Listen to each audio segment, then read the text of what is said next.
For many of us, our phones are attached to our hips, so it's hard to imagine life without smartphones, texting, and instant communication. The Missouri State Museum's newest exhibit shows us U.S. smartphones of the 19th century. Ryan Rumbaugh joins us live with a preview. Ryan? Yes, good morning, guys. Pretty cool stuff this morning. We've been chatting with Linda. She is the director of the Missouri State Museum, and we are here this morning. Good morning. Good morning. And we're talking about some pretty cool stuff here. Smartphones of the 19th century. Explain that a little bit. Well, tomorrow night we're having a program as part of our Museum After Hours series.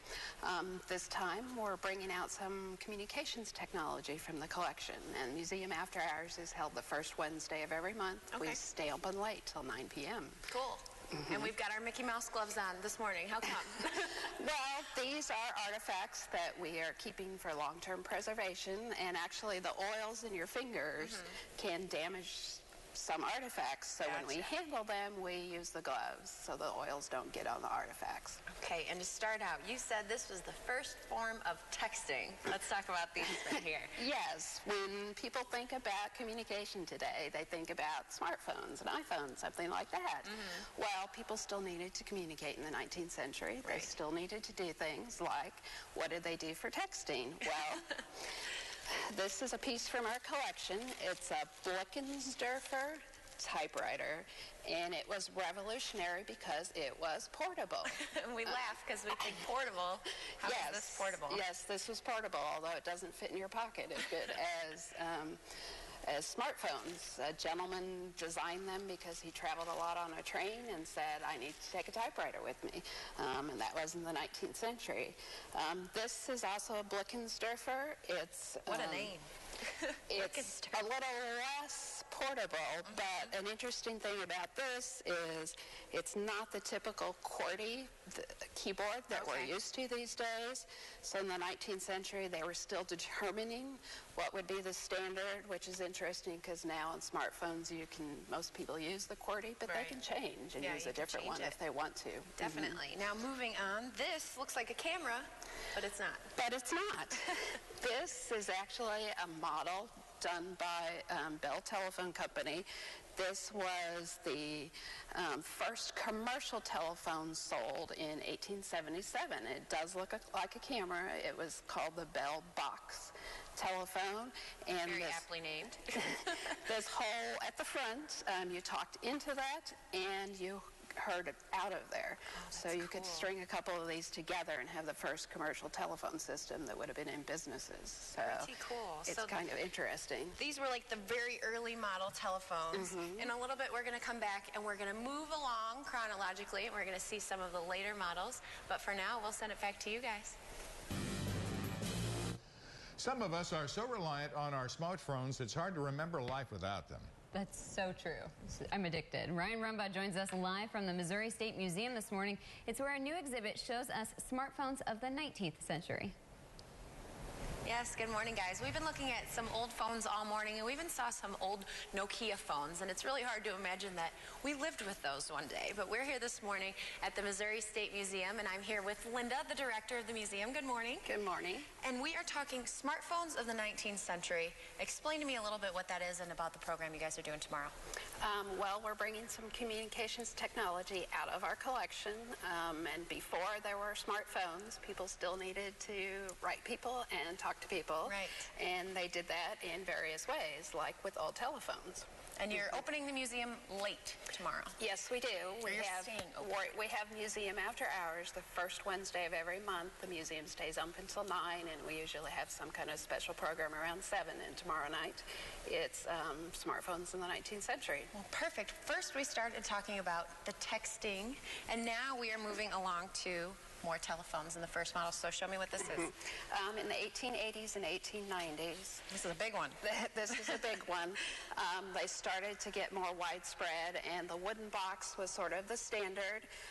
And although these were introduced in the 19th century, they could have been used into the 1930s and 1940s because they're very basic.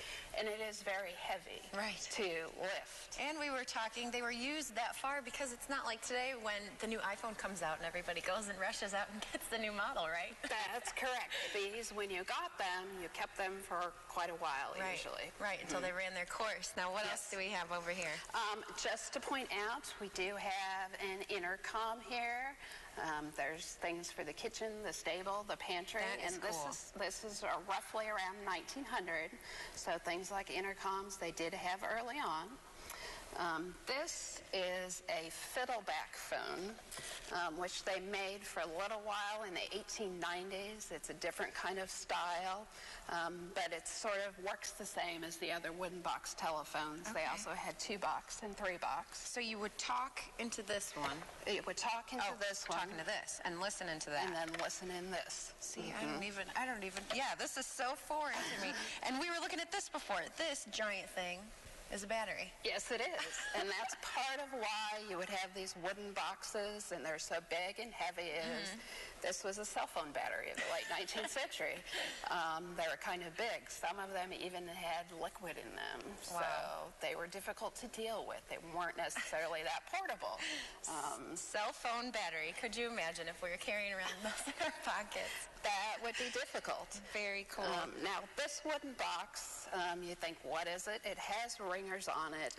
Some of them, you would have this box with a ringer on it, and you would hide it away somewhere in rings so that you could have a nice, fancy desk phone, which they start getting in the 1890s and into the 20th century, so that the bigness is still there, but you can hide it away. Very cool. So it's getting fancier and fancier. All right. Yes. Well, when we come back, we're going to move along in history and see some of the more modern, and when I say modern, I still mean 19th century phones. But for now, we will send it back to you guys. Well, the newest exhibit at the Missouri State Museum shows us the smartphones of the 19th century. Ryan Rumbaugh joins us live from Jefferson City with a preview. Good morning, Ryan. Yes, good morning, guys. Tomorrow here at the Missouri State Museum, they're going to have a special exhibit at 7 p.m., and it's Smartphones of the 19th Century. And I'm here this morning with Linda. She is the museum director. Good morning. Good morning. We've had some fun today looking at all these different phones. Tell me about their more recent ones. As you got later in the 19th century and into the 20th century, they tried to get rid of the large box phones and have something more manageable, and that's where you got what people know as the candlestick phone. Now, you still had to have a box with a ringer hidden away somewhere that went with this, but you had various types, and you even had wall phones, space savers, so you could do it like that. But again, you would have had to have a box hidden away somewhere with a ringer. Right, and you mentioned before, there's no dials on these phones. There aren't. These all had to go through an operator, through a central switchboard. Interesting enough, the person who developed the rotary dial was a man from Kansas City in the 1890s who developed that, and it became even before the 1900, they started having dials. So it brings it all back to Missouri. Yes. And we've got some of these catalogs here. Yeah, we do have catalogs from 1904, 1905, and you can see in here batteries and different old phones. These are actually in our collection. They're from the Central Telephone Company out of St. Louis. So we did have phones that were being made in Missouri. Interestingly enough, the Central Telephone Company did exhibit at the 1904 World's Fair in St. Louis. Okay. And we do have a large collection of that that's going on exhibit next year. And just to touch before we go, next month, January, the After Dark program. Yes, normally it's the first Yeah. Wednesday of the month, but in January it will actually be on the second Wednesday because the first Wednesday is New Year's Day. Cool. One of the 48 days of the year we're closed. Well, very cool. If you're interested in seeing all this stuff and even more, come on out tomorrow at the Missouri State Museum, at 7 o'clock p.m. for Smartphones of the 19th Century. Thank you so much for having us this morning. Thank you for coming. And we'll send it back to you guys.